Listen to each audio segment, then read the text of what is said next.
for starting us off. Good evening, everyone, and thank you for joining us for the Human Rights Commission's annual celebration of Martin Luther King Jr. We appreciate your flexibility in scheduling and finding the time to be here together on this important evening. This event is in coordination with the city's Health and Human Services Department, the Somerville Public Schools, and the Somerville Human Rights Commission. We have a wonderful evening planned.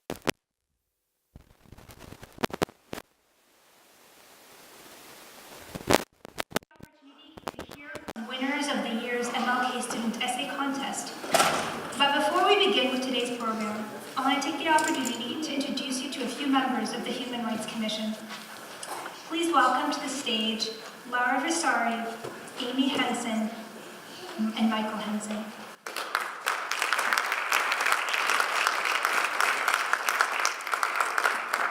Thank you all for your hard work. Can we please give them another round of applause for all of their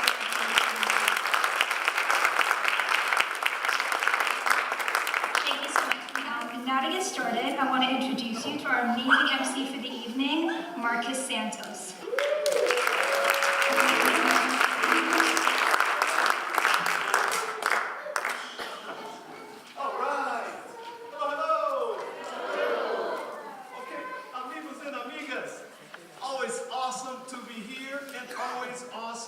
To be thankful. Let me say, oh yeah! Oh yeah! So we are thankful because the legacy of Dr. King is still alive.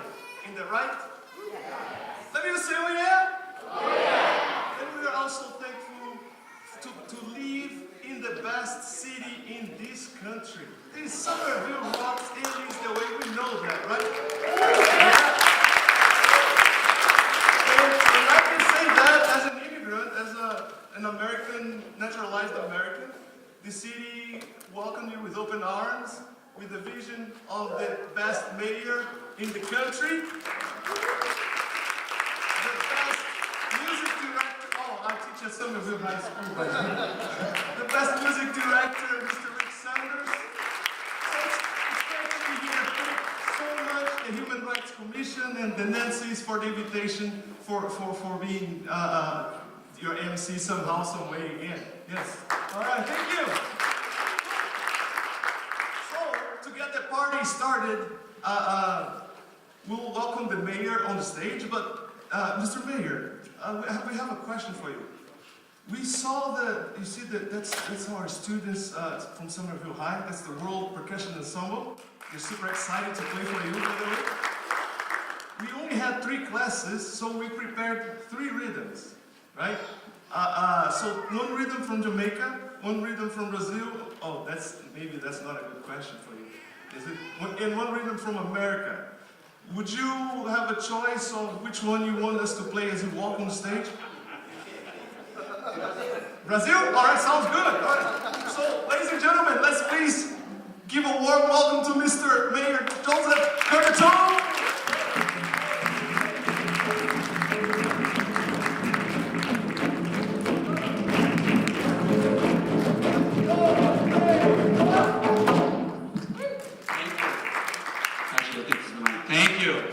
Muito obrigado. Even though it's belated or delayed, or we've convened following some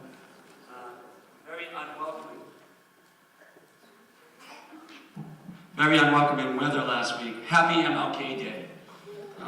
It's still okay to say that as we celebrate the work, sacrifice, and the legacy of Dr. Martin Luther King. And it's really great to be here tonight. And I just want to say, it's great to see all of you come out tonight. And it's difficult on a weeknight, so many family activities. And I want you to rest assured, a lot of people who represent this community, its schools, its families, doing hard work, the work and the vision of Dr. King, fulfilling that, making sure they bring in equity to our services in our schools, in important meetings at City Hall. So I thank them for their work as well. I do want to take the opportunity to first acknowledge some of my colleagues and elected officials and government who fight for equity and social justice every day through their work. Alderman at Large, Ms. Stephanie Hirsch. Alderman at Large, Will Ma. And he's here, just step up for a second, but Alderman at Large, William White. Here he is. But I'm happy to be here today with them and all of you to celebrate the honor of and the legacy of Dr. Martin Luther King Jr. And again, thank you all for being here. Thank you to Sistema and the World Percussion Ensemble for providing, World Percussion Ensemble providing today's musical performances and the often imitated and never duplicated Marcus Santos for emceeing. He is phenomenal, and you can tell he's a little shy, but warms up the light up room.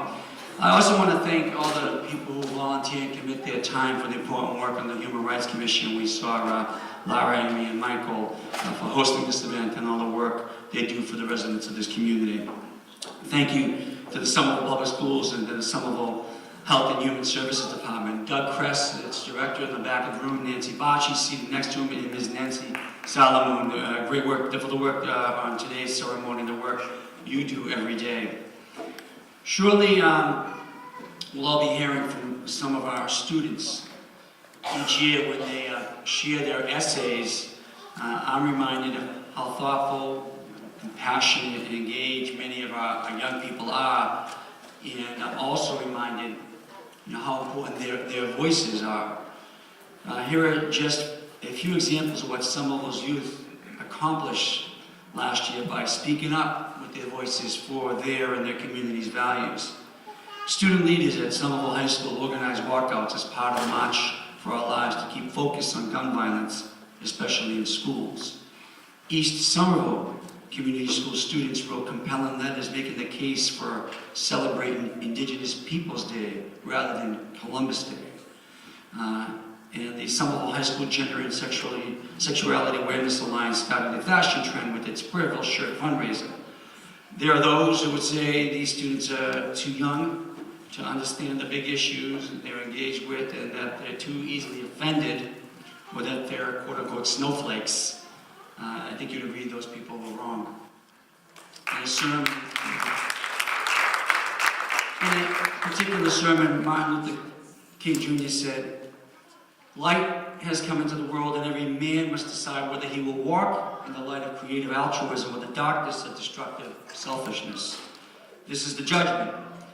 Life's most persistent and urgent question is, what are you doing for others?" And it's something I ask myself every day. What so many of our young people are doing is choosing to walk in that light of creative altruism that Dr. King spoke of. They're thinking about the needs of others, and they're speaking up, and they're taking action. They're also setting a good example for the adults in their lives, both in their personal lives and in the broader community. And what's really compelling, they do this in a time when so many adults seem easily led astray. As our national politics grow darker and meaner, our youth have found a remarkable strength to continue pushing for what is good, what is right, what is fair, and that again in Dr. King's word, that bend towards justice. Simply put, our young people are reminding us adults what it looks like to seek the common good. I thank them for that. To represent and fight for the vulnerable, as Dr. King did. I appreciate that, and ultimately believe in humankind's positive potential. Each of us has had our life shaped by our race, our gender, our sexuality, our health, our heritage, and a variety of other factors. Even the most well-intentioned among us can sometimes forget to look outside our own experiences and think about how a situation or issue affects someone else. So today, as we celebrate Dr. King's legacy, as we should every day, it's a good time to remind ourselves to look outside ourselves and consider the needs of others. In fact, I mentioned this over and over again as a theme in my midterm, and our responsibility and should be motivated by the work of Dr. King to be there for the most vulnerable at their most vulnerable moment. And while we can never fully understand someone else's lived experience, we can always listen and push ourselves to learn. I hope that you too will join me to listen and listen closely to the students who today will be reading their essays. that you will let them invite you with their words to join them in walking in that light. Thank you for being here.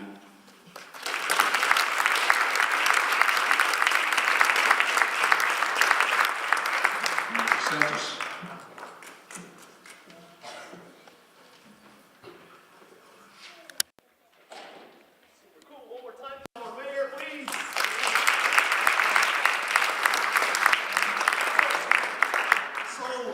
We're keeping also the tradition, and you know there is a competition. It's a competition that is done throughout the public schools in Somerville, in which students write essays. The theme of this year's competition is the strength, let me make sure I get this right, celebrating the strength in our differences. Celebrating the strength in our differences. Think about that. How many of us, myself included, avoid talking to some family members that we know have a political view than we have, especially supporting maybe the president, you know? So I myself also am avoiding these kinds of conversations, but we should celebrate our differences and figure out a way that we can live in a community and respect each other. Oh yeah? Yeah. All right. So, I can't wait to hear your essays. So these are the winners of this year's competition. Can we give, before we even call them on stage, can you please give them a round of applause? So East Somerville, grade 5, Jefferson Flores Martinez.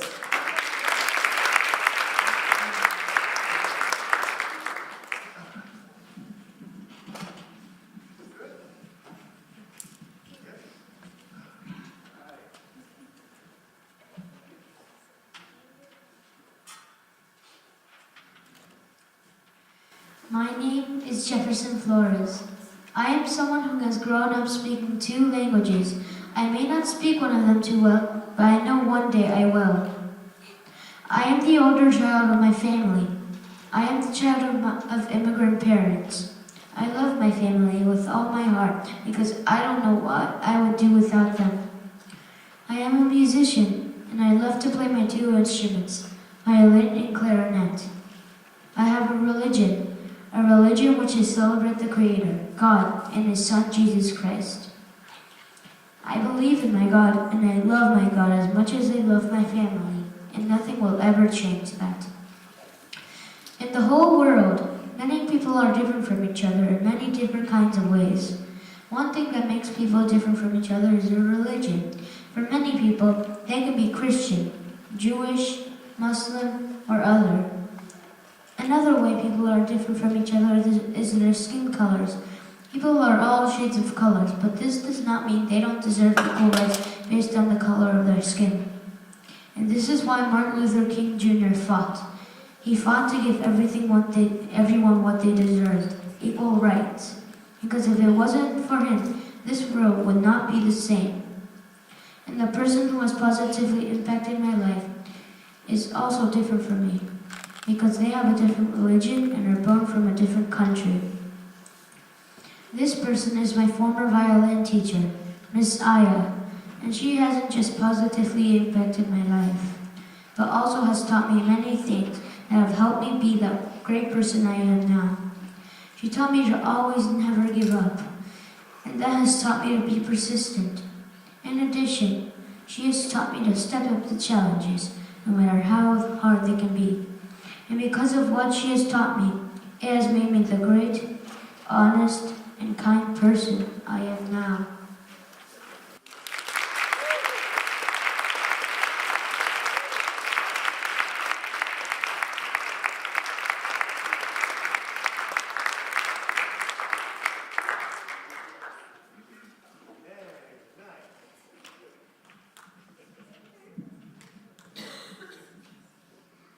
So once again, Kila Yi.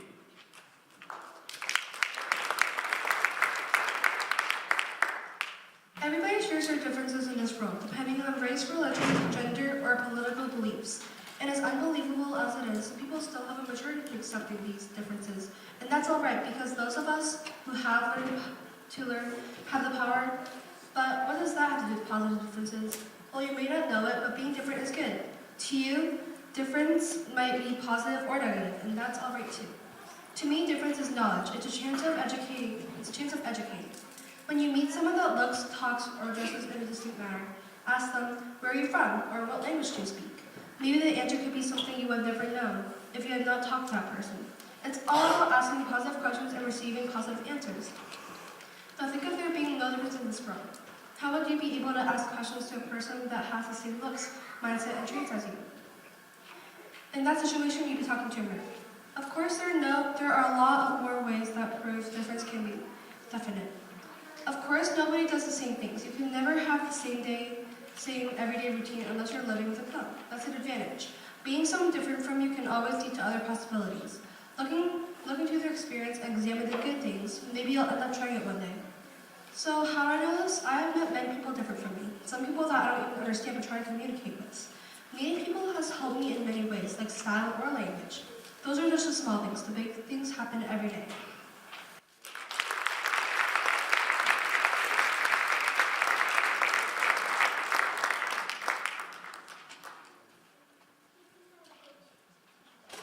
All right, ladies and gentlemen, from Argenziano School, grade 5, this is Molly Newbury.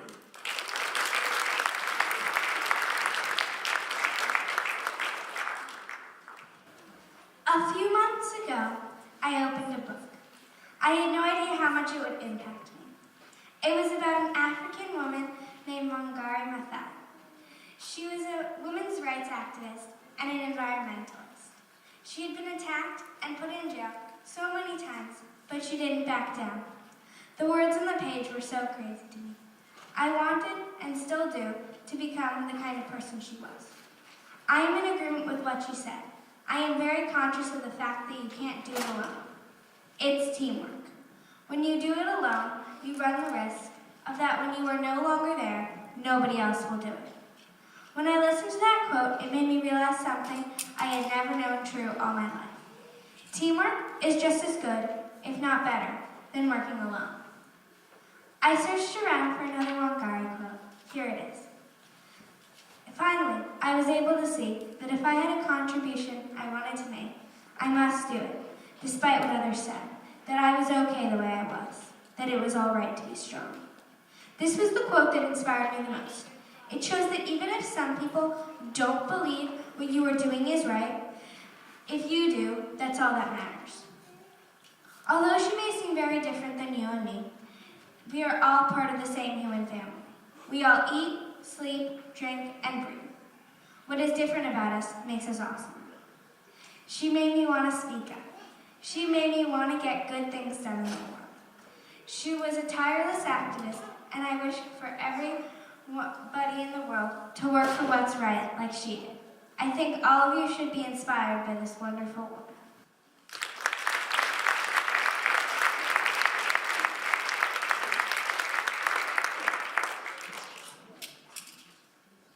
From Argenziano School, grade 7, Demaris Calzareda.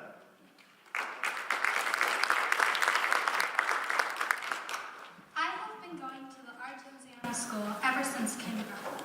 Up to 7th grade, I have made many friends, both in and out of school. I have made many friends, they are all from all different races, countries, and religions. I have never really taken into mind, after being helped or positively impacted by someone, what the color of their skin is, or what they look like. All I think is that they are a kind person and can make a good friend one day. I think this year's theme for the MLK essay is a good one, but could be worded in a different way. In my opinion, everyone should help each other and be nice to each other, and it shouldn't be thought of as a very shocking thing when someone from one race helps someone else from a different race. But the theme does relate to an important lesson.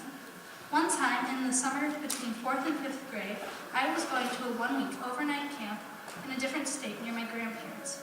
My sister and I were in a different group, and I didn't really have that many friends, and I didn't know anyone. I'm a shy person, and it can be very difficult for me to meet new people. I remember that there was this one girl. She told me that she had been born in a country in Africa and moved to the USA when she was a baby. She was always inviting me to do things with her and her friends and helping me feel included. I remember this not because she had dark skin, but because she was a very good person. This experience made me think of what it would be like to move to a new school or a new country and how life-changing that would be for me. One day I hope that there won't be conflicts between different races and nobody will care about what traditions people follow or where they came from. I believe the Argenziano, and I hope all the other Somerville schools, are already close to this goal. Until there is acceptance everywhere, everyone should go an extra mile to help other people and feel like they are part of a group and become their friends.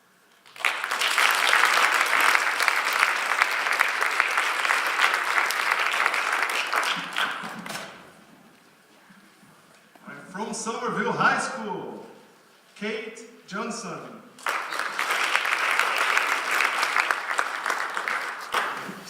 Diversity can be defined as the unity of people with differences to form a community that harnesses these differences to lead positive change. Those who embrace diversity understand that each individual human being is special and has something valuable to contribute to society. People's differences positively impact our town in many ways. Diversity allows others to experience different things outside of what they are typically accustomed to. Diversity gives people with different backgrounds, skills, attitudes, and experiences opportunities to bring forth fresh ideas and perceptions, establishing a foundation for growth and development in our community. Diversity is especially important in the school setting because it allows students to gain respect for those who have different beliefs. This opens their minds to new perspectives, novel ideas, and challenges, fostering better teamwork and cognitive skills. I moved to Somerville this summer and was overwhelmed by the diversity at Somerville High School on my first day. The student population here was much different than the predominantly Caucasian population at the school that I previously attended. It was a major change for me, and admittedly, it took some time to become accustomed to the diversity. But I soon discovered that I enjoyed being around others of different backgrounds, and I feel that I have been positively impacted by our differences. I have learned so much about my peers' languages, upbringings, and beliefs so far, and it has benefited me as a human being and a member of my community. Somerville has an atmosphere that promotes and celebrates individuals for who they are.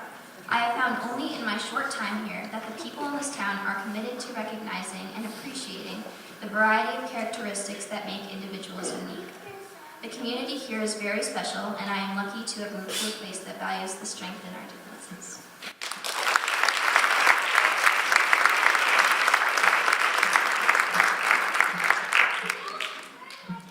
Also from Somerville High School, SALAMOUN.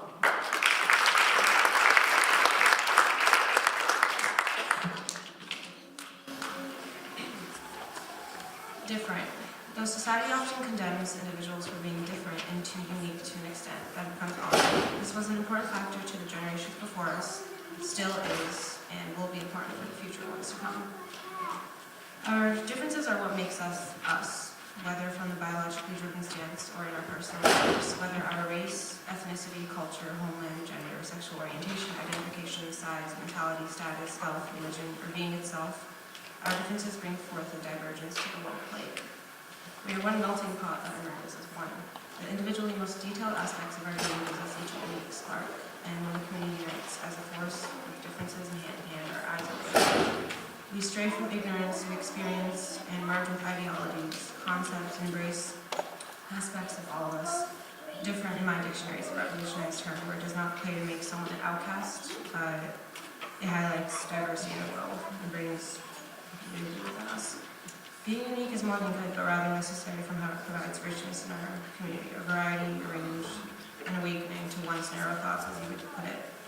I think it's important for society to bear peoples with differences, as it marks an embracing and intertwining the forces which collide, bringing society closer to acceptance, peace, embrace, and love.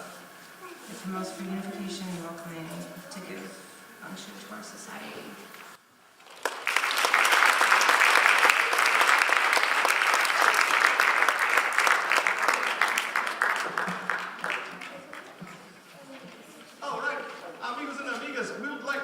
Invite the mayor to the stage as all the students will be awarded with citations by the best city in this country. Who are we? Let me say Somerville. Who are we? Somerville. Who are we? Somerville.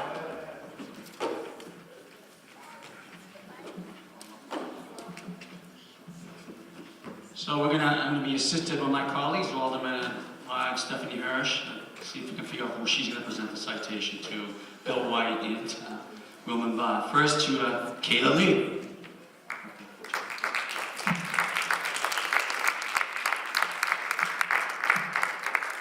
Jefferson Flores Martinez.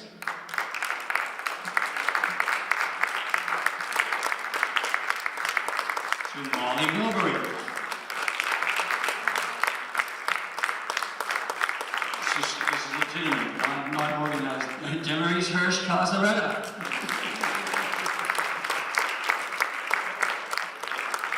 This is Kate Johnson.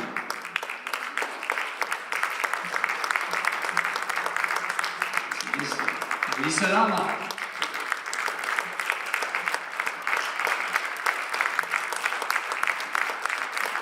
Big round of applause for SC Office. Thank you very much for your compliment.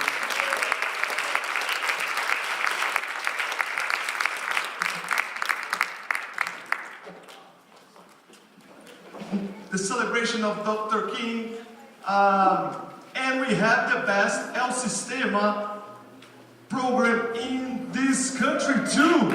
Let's please give it up to El Sistema Somerville.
hips. 1, 2, 1, 2, 1, 2. Right, easy. So now let's go to the other side. Same thing. Behind your bodies, ready? 1, 2, 1, 2, 1, 2. So now it becomes in threes like this. 1, 2, 3, 4. Actually 4. 1, 2, behind, side, 2, 3, 4. And then we add our hips. 2, 4. Always against the direction of the arm. You see? It's easy. It's very easy. But here's the catch though, is to do as fast as they do. Are you ready? All right, let's see you. Keep playing this one, percussion, ready? And everybody, we can join them. 1, 2, 1, 2, ready, go.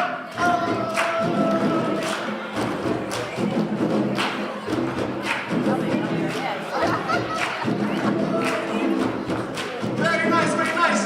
Can we please give it up to the dancers on stage?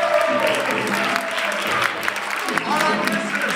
Can you please take a seat? Have a seat, please. Good job, everybody. Ladies and gentlemen, please give it up to yourself. Oh.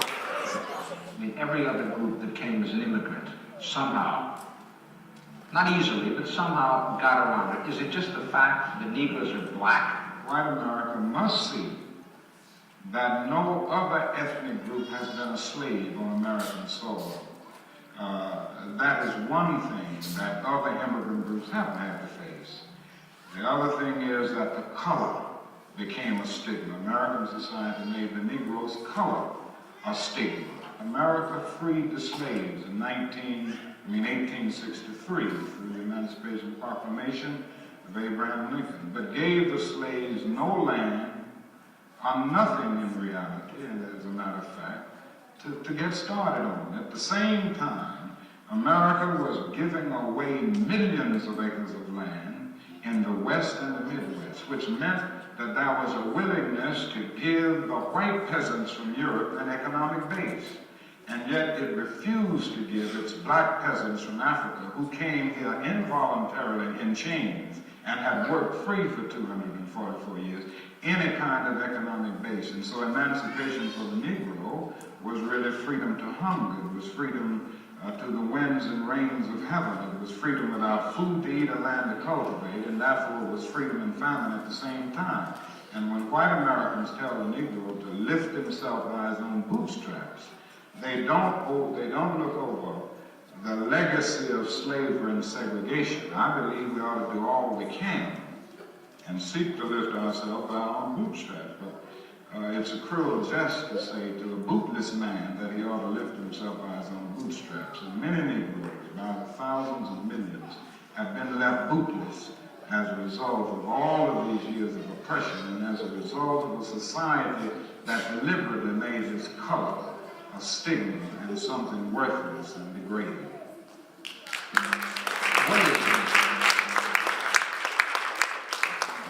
11 months following this interview, Dr. Martin Luther King was assassinated. His work and the work of countless others was left unfinished.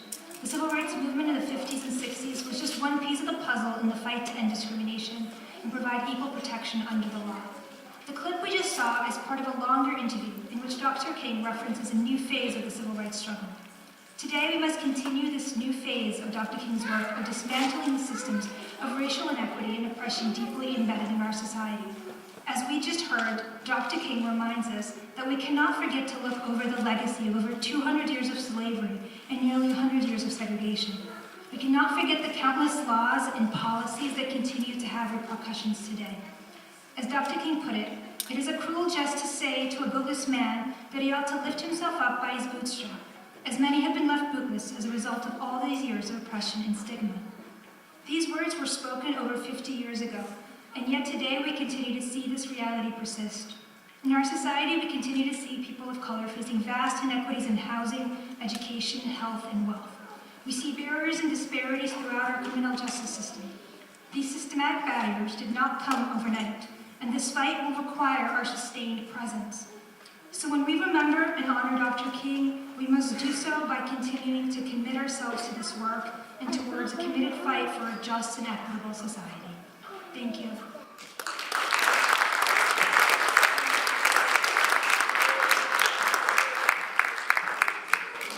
I'm going to welcome to the stage the word of Percussion Ensemble.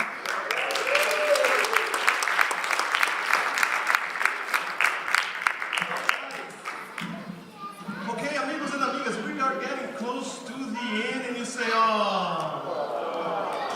But we would like to send you with a joy in your heart, and we want to make sure that we nourish our souls and our minds by continuing to spread, continue to talk about the legacy of Dr. King. But most importantly, something that makes me really happy to be here is the fact that these students from Somerville High School have a chance to hear us talking about civil rights and inclusion and Somerville as a safe haven for everybody. So please, if you could, please help me. And I am also joining you. I love you guys. You are the best.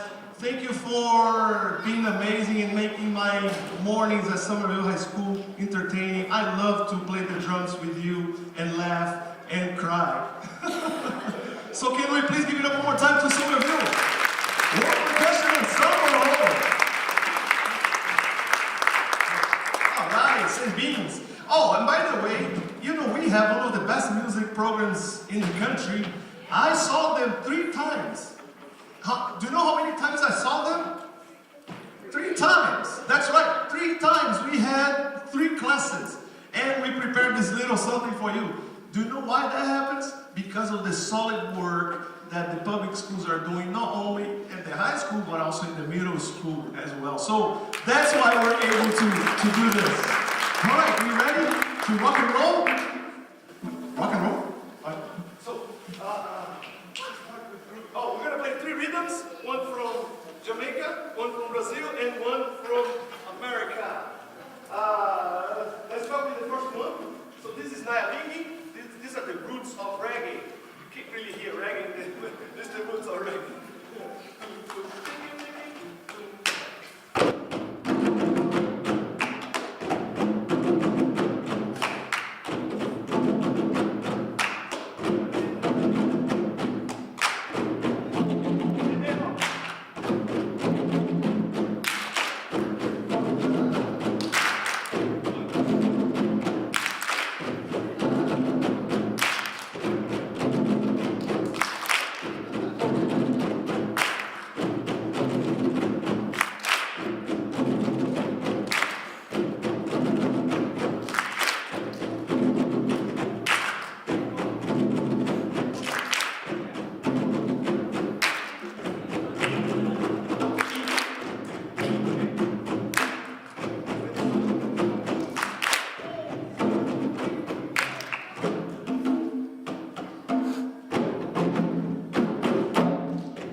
you all for joining us this evening.